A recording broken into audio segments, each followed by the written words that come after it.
Assalamu alaikum warahmatullahi ta'ala wabarakatuh. Barkanku da kasancewa da GZTech TV. Yau zan ku bayani akan wani application mai matukar amfani. Application da zai baka dama ko da ce a kasuwa ko ma a wajen wani taro dai haka.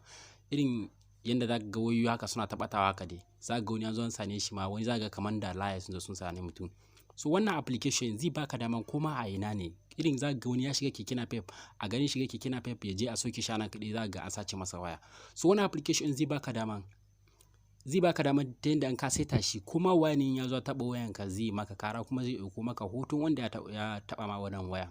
So wannan application gaskiya zan ce yana da matukar amfani don saboda ko da ce abokinka ne ya zo taɓa maka waya ba da yardanka ba dole ne application zai kara kuma kafin ya tsaya sai ka zo ka sa masa wani pin kafin application ya dakata.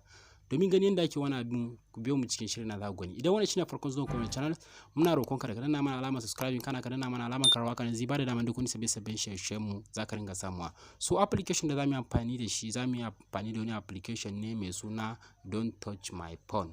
So ga application anan.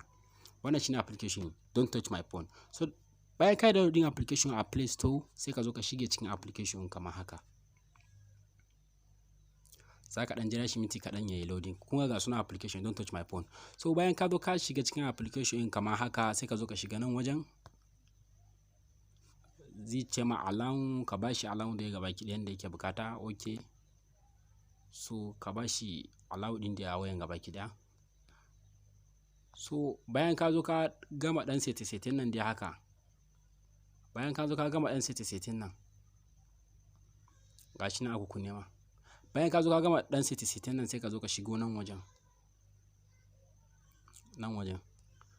sai ka zo ka shige nan wajen.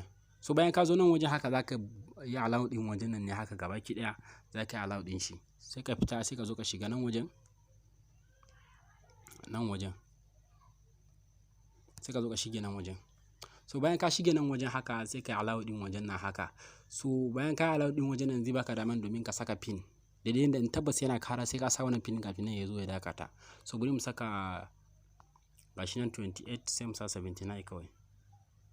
So na riga da na seta pin nashi. So na riga da gashi nan wajen ma kaga photo ne zai ɗauka inda tabbas mutum ya zo taɓa ma waya so zai ɗauki hotonsa kuma zai zo yana yin kara. Inda tabbas mutum ya taɓa ma wayanka ya ga yanzu yana kara haka kuma zai ɗauko ma hoton shi. So bari za ku ji karan application gashi yanda zai yi. So daga zaran ka riga da ka taɓa wannan kaman jini nan ne. Kun ga wannan abun kaman jini nan ne kafin nan zai dakata.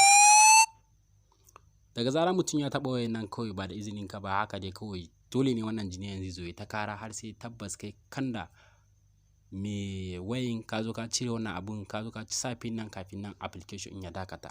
Mun gode da kasancewa da GZTech TV. Idan wannan shine farkon zuwan comment channel muna roƙonka da ka danna mana alamar subscribing kana ka danna mana alamar karawa kana zai bada daman duk wani sabbin shirye mu za ku ringa samuwa.